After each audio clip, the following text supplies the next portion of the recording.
Maintenant, une autre chose concernant le royaume.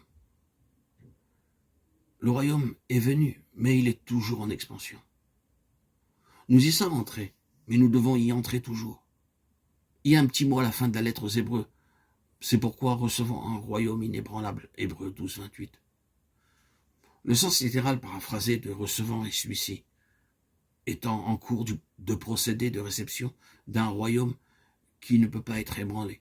Il est venu, mais c'est en cours. Et c'est à ce stade que nous avons besoin de reconnaître qu'il y a une distinction à faire entre la conversion et le salut. Est-ce que vous n'avez jamais fait cette distinction?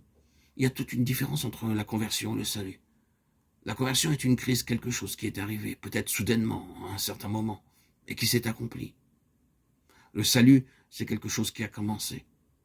Cependant, vous trouvez aussi que le Nouveau Testament déclare, parce que vous obtiendrez le salut de vos âmes au terme de votre foi, 1 Pierre 1,9, ou au prix, indiquant ainsi que ce salut est encore à venir. Certains ont bâti une doctrine fausse sur cela, enseignant que vous ne pouvez pas savoir que vous êtes sauvés jusqu'à ce que vous parveniez à la fin, parce qu'il en est parlé au futur. Mais nous sommes sauvés, et nous serons sauvés. Nous sommes entrés dans le royaume par la conversion, mais le salut est une bien plus grande chose que la conversion.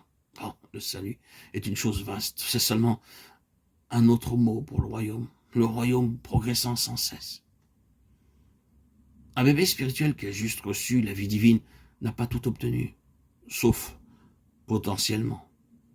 Il a la conversion, il a la nouvelle naissance. Est-ce que vous diriez qu'un petit bébé possède tout ce qu'il serait en droit d'avoir? Potentiellement oui, tout est là, mais pas en expérience, pas dans la vie. Combien il doit encore avoir une réelle connaissance de tout ce que cette vie implique, de tout ce qu'elle signifie, et vers quoi elle peut conduire, de toutes les capacités qui sont dans cette vie. C'est la différence qui existe entre la conversion et le salut.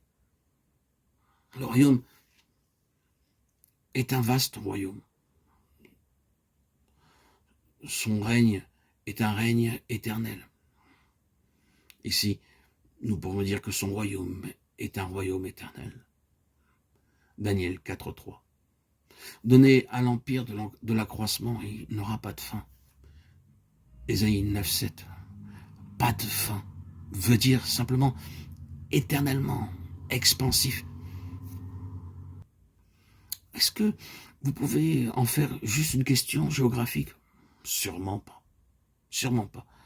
Cela doit être spirituel, avec des ressources inépuisables et vastes, procédant de Dieu pour ses propres gens.